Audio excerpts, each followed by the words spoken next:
Despite the huge commercial success, the RAV4 is riddled with compromises that could turn your purchase into a regret. If you're considering the RAV4 because you assume Toyota's bestseller automatically means it's the best choice, you need to hear what dealerships aren't telling you about this vehicle's serious shortcomings. While Toyota is betting on brand loyalty to carry sales, rivals are offering more refinement, better value, and fewer compromises. Number 6. Forgettable ride quality.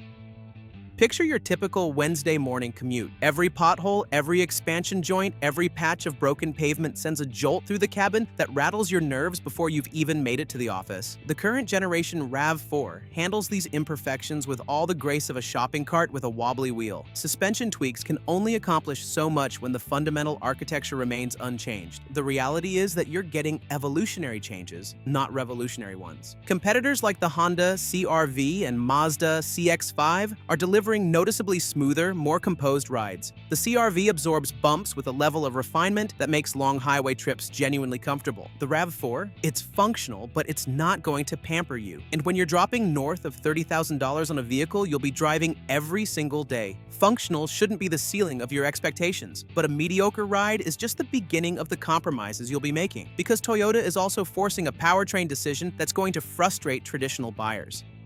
Number 5. Gas-only engine, gone forever.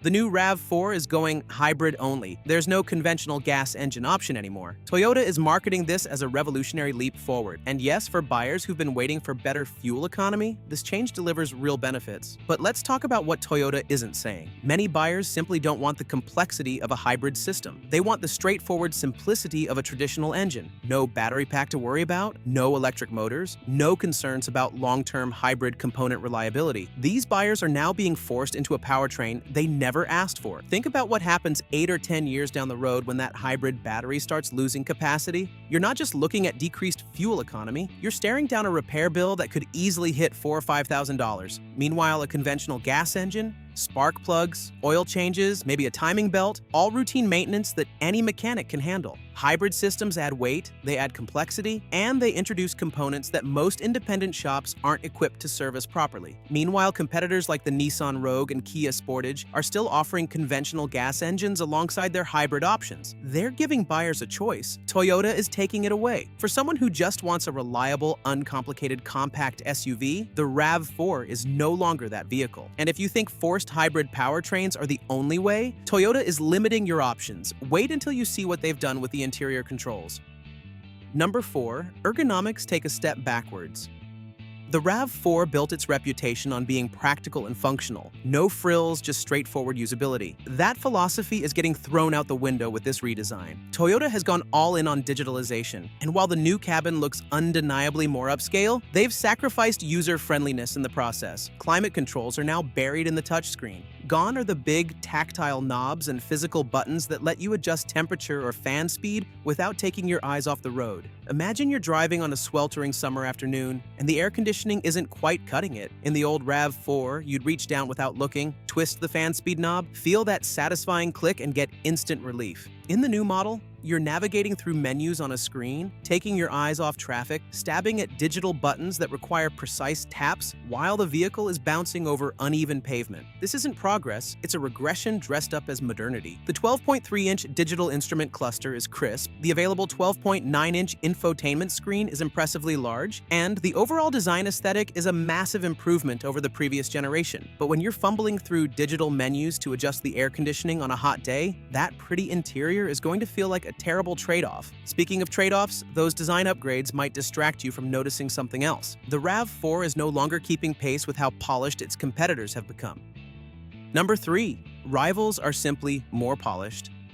Let's be honest about where the RAV4 stands in today's competitive landscape. It's a solid SUV, Toyota builds quality vehicles, but it's no longer the clear winner it once was. Walk into dealerships and compare the RAV4 directly against the Honda CR-V or Mazda CX-5, and you'll quickly realize that Toyota's offering feels a step behind. The CR-V delivers a more spacious interior, particularly in the back seat where taller passengers actually have room to breathe. Its ride quality is smoother, its cabin materials feel more premium, and its infotainment system is more intuitive. Over at Mazda, the CX-5 is offering a level of refinement that borders on premium territory. Quieter cabins, better sound insulation, more engaging handling dynamics. Consider what happens during a 2-hour road trip with your family. In the CR-V, conversations flow naturally because road noise stays outside where it belongs. The seats remain comfortable mile after mile.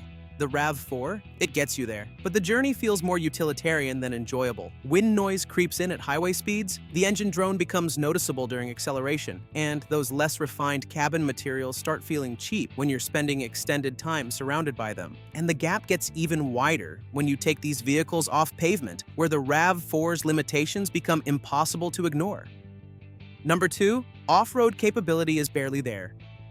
Older generations of this SUV had genuine off-road capability. You could take them on trails, tackle rough terrain, and trust they'd get you through. That RAV4 is long gone. The current generation became larger, more road-focused, and lost much of its adventurous character. The 2026 model is taking that trend even further. With the elimination of gas-only engines, there's no longer a version with a proper mechanical all-wheel drive system. Instead, hybrids are relying on an electric motor at the rear axle for traction. That's not true all-wheel drive. In the traditional sense, it's an electric assist system that works fine on wet pavement, but falls short when things get challenging, no locking differentials, no low-range gearing, limited approach and departure angles that prevent you from tackling anything more aggressive than a gravel driveway. If you're someone who actually uses your SUV for outdoor adventures, the 2026 RAV4 is going to leave you disappointed. But even if you never leave pavement, there's one final issue that affects every single buyer, and it's the one that hits your wallet the hardest.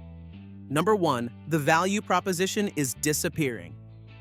Remember when the RAV4 was the smart financial choice in this segment? Those days are over. The 2026 model is positioned among the more expensive mainstream compact SUVs. And while Toyota will justify that pricing by pointing to strong demand, here's the uncomfortable truth. Many rivals are offering more for the same money, or comparable features for less. The Mazda CX-5 starts cheaper and delivers a more luxurious interior. The Honda CR-V matches the RAV4's price, but gives you more passenger space and better driving dynamics. The Nissan Rogue undercuts the RAV4 significantly while still providing solid technology and comfort. Even the Hyundai Tucson and Kia Sportage are packing in more standard equipment at lower price points. Imagine you're sitting across from a salesperson looking at that RAV4 price sheet and doing the mental math on your monthly payment. You're going to be paying this amount for the next 5, 6, maybe 7 years. And for what? A vehicle that doesn't offer the best ride quality, doesn't have the most space, doesn't deliver the smoothest technology experience, and doesn't provide genuine off-road capability. When you're comparing spec sheets side by side, the RAV4 doesn't come out on top. Better standard equipment? Not really. More luxurious materials? Not quite. Superior driving experience? Definitely not. What you're paying for is the Toyota badge and the assumption of reliability, and that's becoming an increasingly expensive assumption to make. The RAV4 was once the unbeatable value in this segment because it delivered everything you needed without asking you to overpay. The 2026 model is flipping that equation, asking you to pay more for a vehicle that's no longer clearly better than its competition. That's not value, that's brand tax. The 2026 Toyota RAV4 arrives with plenty of promise, fresh styling, hybrid efficiency, and that legendary Toyota badge. But the cracks become impossible to ignore once you look closely. An unchanged platform means the same forgettable ride quality. Forced hybrid powertrains eliminate choice. Touchscreen climate controls sacrifice usability for aesthetics, and competitors like the CR-V and CX-5 are simply delivering more refinement for the money. Add in virtually non-existent off-road capability and pricing that no longer represents segment-leading value, and you're left with a vehicle trading almost entirely on reputation rather than actual superiority.